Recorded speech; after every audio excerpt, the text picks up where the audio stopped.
The most important books for marketers to read, especially digital marketers, aren't marketing and branding books. Okay. They're sales books. Yeah, I get what you mean. Because the fact of the matter is, as a marketer, your customer is not the company's customer. Believe it or not, your customer is sales in your company. That's who you are working for. And the more you can understand about their processes and how they sell what they sell, the better marketer you're going to be.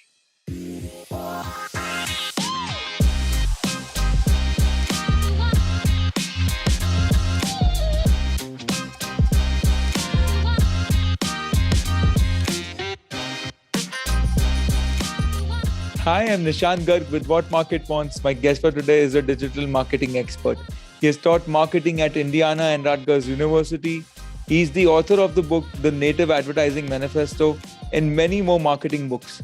Let's welcome the award-winning marketer, Chad Pollitt. Hi.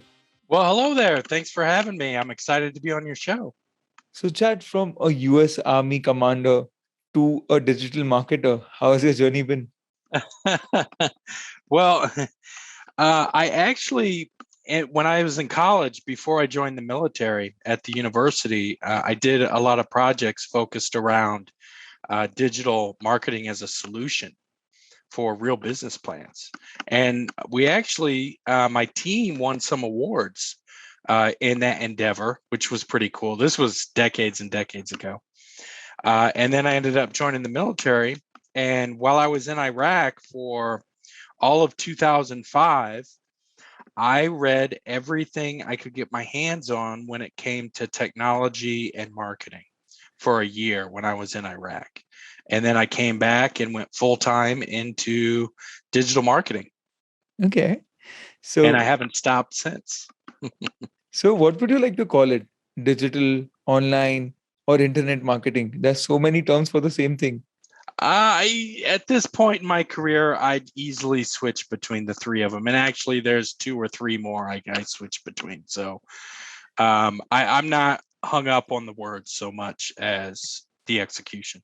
So tell me, does your army background help you design better marketing strategies? So my background in the military, you said? Yeah. Yeah. So there's a couple principles from the military that I use every day professionally in digital marketing. Okay. And what is that? One of those is what in the military we call the KISS principle. Okay. KISS stands for keep it simple, stupid. Okay. Thanks for clarifying that, or else YouTube would have marked this content as sensitive.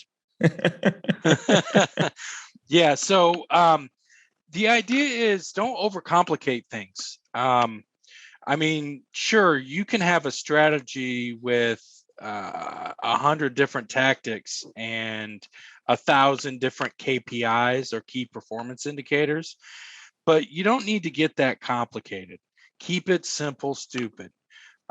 Focus on your key performance indicators at the top at a strategic level, and don't worry about 1,000 different analytical data points to prove your work. Focus towards the top, towards the strategy KPIs. Okay. So what do you think businesses are missing out on that are not using digital media as a platform for marketing? Ooh, wow, that's a loaded question. Man, if a marketer or if a company's not doing any marketing digitally, they're missing. It varies by industry, but it could be 90% of their opportunity or more, because everyone's online. Now, if you specifically promote to people that aren't online, which there's very few left in the world, then yeah, digital may not be the most important channel for you. But if you're focused on what most companies are focused on, then digital is a very, very important channel. So what are the top misconceptions around digital marketing according to you? Um,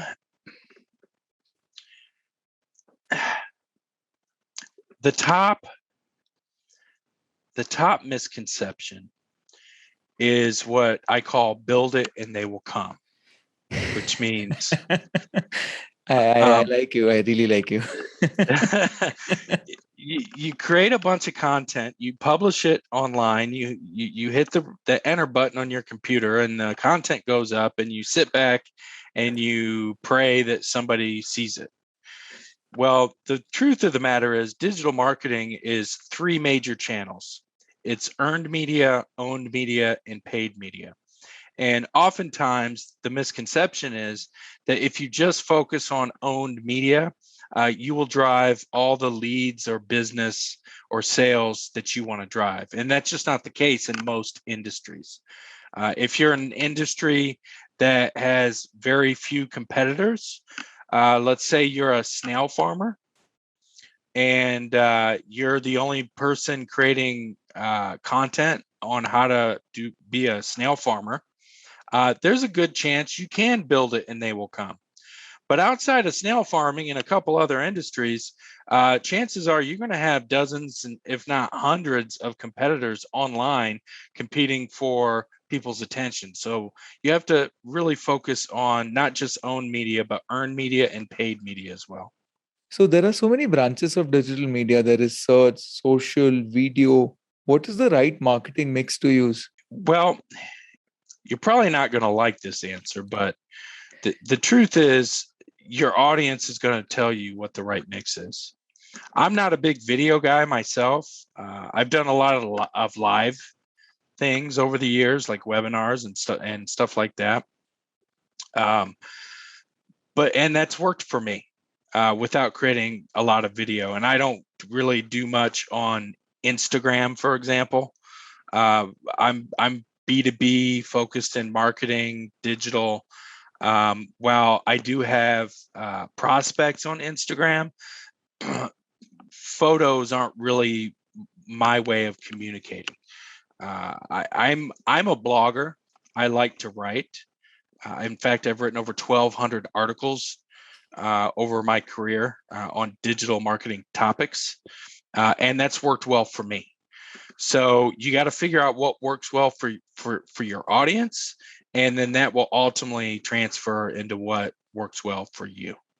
So what are the steps you follow to design a digital marketing campaign? Well, if we get tactical, so the first thing I focus on is what's the goal? What are you trying to accomplish? And then once you know what you're trying to accomplish, then you have to make sure that you understand that particular persona or group of personas that you want to target to achieve that goal.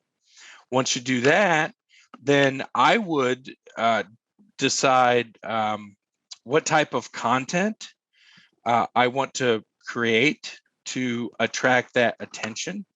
And then from that point, I would go through the best forms of content distribution and identify and define those so I can get that content in front of those individuals that I'm targeting. That's a simple checklist. There's a lot more in between those steps, but those steps, if you follow them, I don't think you can go wrong. So could you give me names of brands that you think are killing it online or doing it really well? Names of brands? Oh man, there's so many of them. In fact, hold on, let me look at my Twitter feed. There's a couple brands that are worth mentioning here. Give me 1 second. Yeah, I read a bunch of articles about a few different brands, Okay. and I thought that sharing what I have on Twitter would be a good way to talk about this. Now, actually, before I get into the good, there's a big media story right now in the United States about a company called Ozy Media. Okay. They're an example of a brand that does it wrong. Okay. Essentially, what they did was they focused on well, the simplest way to describe it is fake traffic and bot traffic. Okay. So what they did was they inflated all their numbers to their advertisers and their investors based on fake traffic. Yeah. And they got caught. That never works. So fake traffic, this is a good lesson to learn before you actually do it. Fake traffic, while it may look good initially in the numbers and the KPIs, it doesn't turn into business and never will. So avoid fake traffic at your company, at your brand. Ultimately, you're not going to get any engagement from that. Exactly.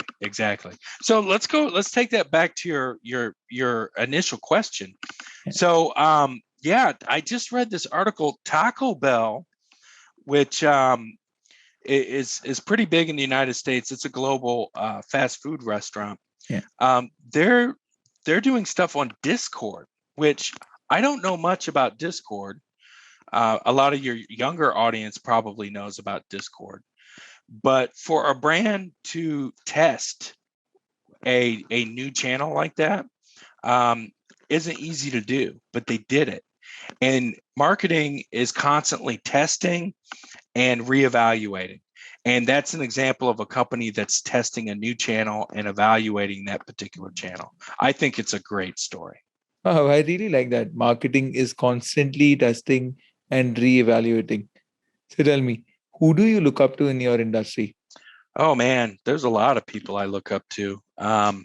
Mark Schaefer is a good friend of mine. I look up to him. Jay Bear, I look up to him. Pam Didner, she wrote Global Content Marketing. She's a mentor to me. Yeah. Oh man, I could go on and on and on. A lot of company founders and co-founders, from Dharmesh to Brian Halligan at Hubspot.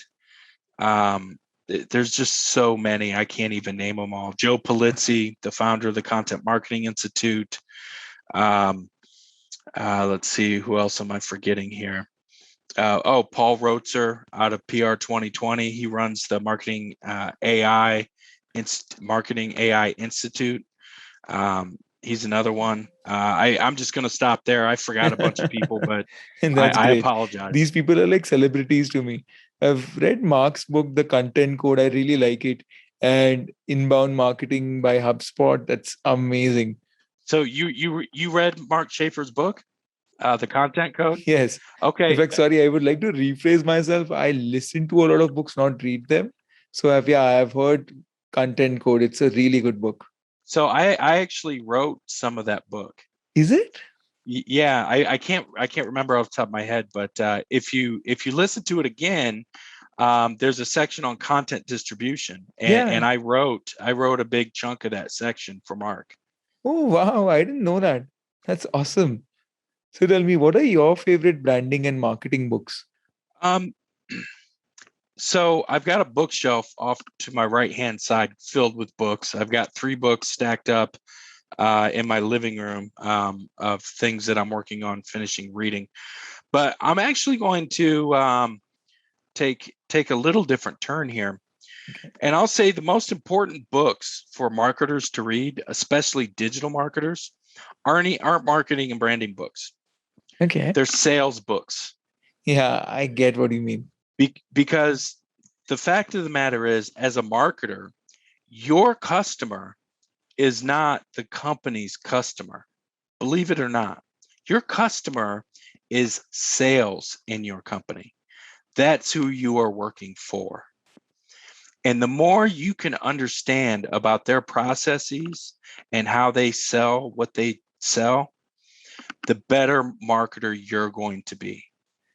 I think oftentimes, marketers avoid sales training and sales books, but I think it's a good investment. And I recommend, there's a lot of different sales books out there. Spin Selling comes off the top of my head. That's an oldie but goodie.